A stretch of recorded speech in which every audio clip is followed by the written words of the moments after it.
En los videos que les mando hoy lo que vamos a hacer es desarrollar eh, la cultura maya, tanto desde su contextualización temporoespacial y las características generales de la cultura, como sus manifestaciones artísticas como materialización del mito.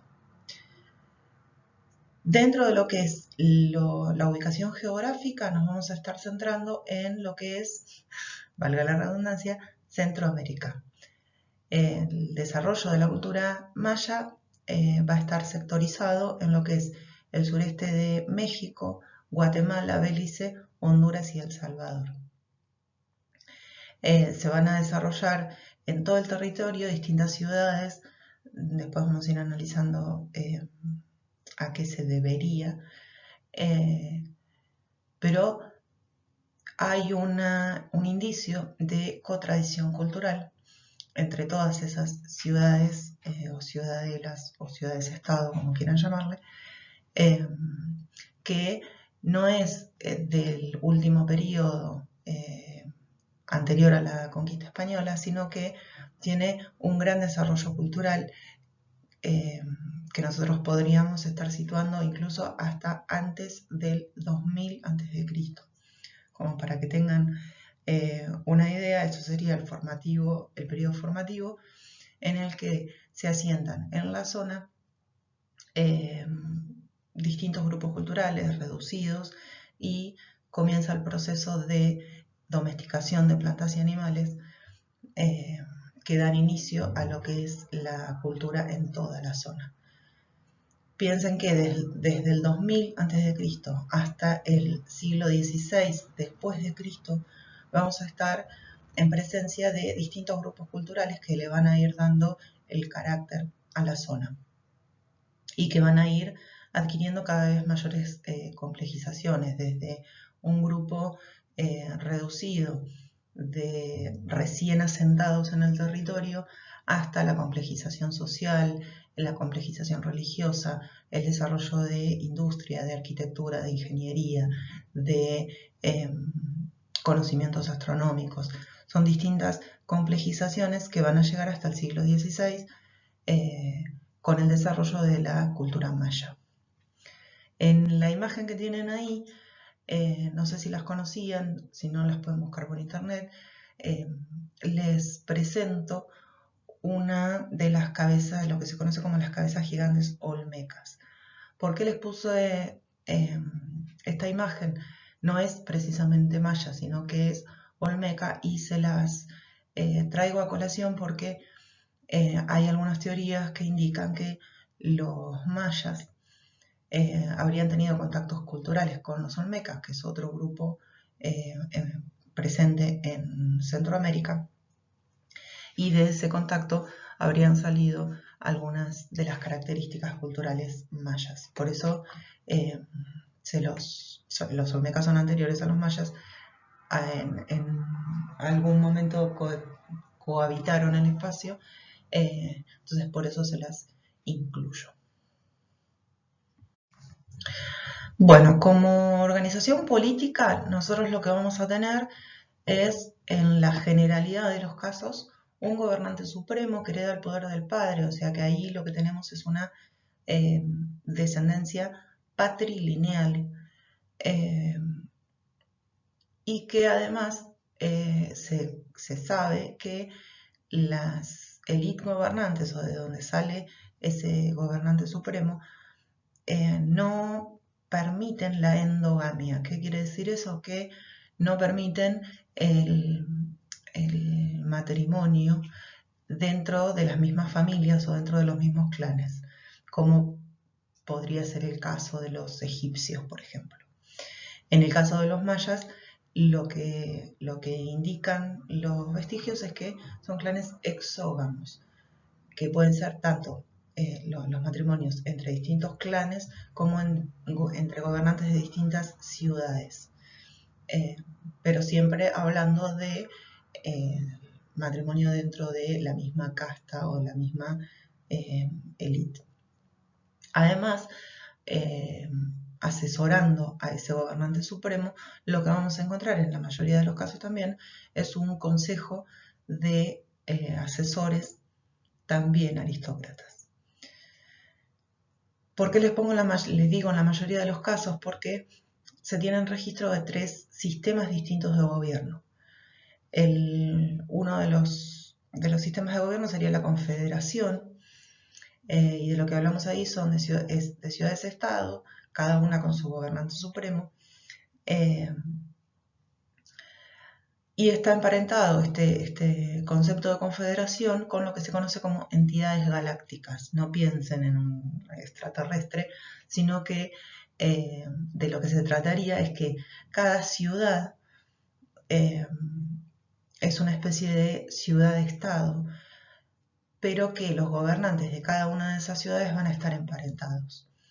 Y a su vez, esas ciudades-estado van a estar compitiendo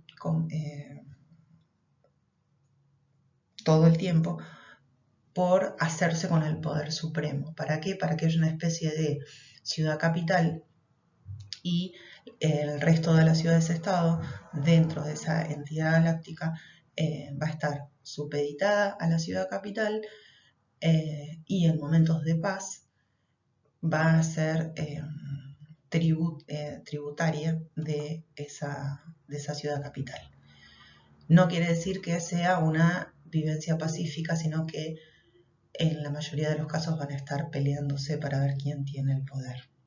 Esto ya lo habíamos visto, por ejemplo, para acá el caso de la Grecia arcaica, en donde las ciudades-estado también se peleaban para ver quién asumía el poder total. El otro sistema de gobierno que podemos llegar a encontrar dentro del área maya es el multepal, que este sistema lo que implica es que no hay un gobernante supremo, sino que es un consejo de élite el que lidera toda la ciudad. Es en el menor de los casos en el que se registra el multepal.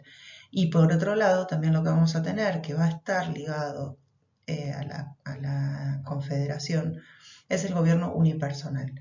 En este sentido, cada ciudad va a estar gobernada por un monarca, un rey. Esa monarquía es teocrática, y del poder del rey se van a ir desprendiendo los poderes menores. Va a tener señores menores que gobiernan pequeños territorios, va a derivar el poder judicial en otros asesores, el poder militar, los diputados, los sacerdotes y los alguaciles van a derivar, el poder va a derivar del monarca, y a su vez van a ser todos parte de la clase alta. Dentro de lo que es la organización social tenemos una división entre una élite aristócrata y una clase menor, donde predominan los campesinos, los artesanos. Lo que sí hay que tener en cuenta es que la sociedad maya es una sociedad esclavista. Y acá, con todas las diferencias que puede llegar a ver, les recomiendo una película que se llama Apocalipto, y en la que se ve justamente esta organización social entre élite, clase trabajadora, y la clase de los esclavos, para qué se usaban los esclavos, cómo se conseguían y demás. Siguiendo con lo que son las características culturales, cuando hablamos de los mayas hablamos de una cultura que tiene una religión de carácter politeísta. Como todas las religiones que tienen este carácter, hay un dios principal, que es el dios del sol, que se llama Itzamna. Y además también hay un gran culto por los antepasados. Eso se puede llegar a ver en todo lo que tiene que ver con los glifos de sucesión del poder, en donde aparecen los gobernantes antiguos y los gobernantes nuevos, por ejemplo. Tienen varios libros escritos los mayas, porque desarrollan un gran sistema de escritura que, si bien todavía no se ha dilucidado completamente o casi nada, algunos antropólogos lo reconocen como un sistema de escritura, y se desarrollan en varios libros. El más conocido y el libro sagrado por excelencia es el Popol Vuh. No sé si se acuerdan, pero en el 2012 se hablaba del cataclismo y del fin del mundo y demás, y era porque en el Popol Vuh maya estaba relatado el fin de los tiempos en el 2012. Nada, se los quería nombrar nomás. Por otro lado, lo que sí tenemos también es una civilización con un gran desarrollo industrial, artístico y sobre todo científico. Los mayas han dejado registro de, por ejemplo, observatorios astronómicos como el del Caracol o espacios en donde se medía el tránsito de las estrellas, de las constelaciones enteras, donde se puede ver y está registrado el recorrer de Venus y en las distintas estaciones. Digamos, hay muchos registros de observación astronómica precisa. Además, trabajaron lo que es la matemática con la inclusión del cero, por lo tanto estamos hablando de una matemática decimal que para digamos, a la llegada de los españoles sorprendió porque no todas las culturas habían desarrollado este tipo de matemáticas. Además tiene dos tipos o dos sistemas calendáricos, uno que se llama de cuenta corta y otro de cuenta larga, en donde se hacen coincidir el calendario anual de las estaciones con calendarios festivos. Y esos dos calendarios, si bien van marcando elementos distintos, coinciden cada determinada cantidad de años y cuando coinciden se plantea una festividad específica. Esto está muy relacionado con lo que es lo ritual. Nunca se olviden de contextualizar todo esto con la teoría de Mircea Eliade.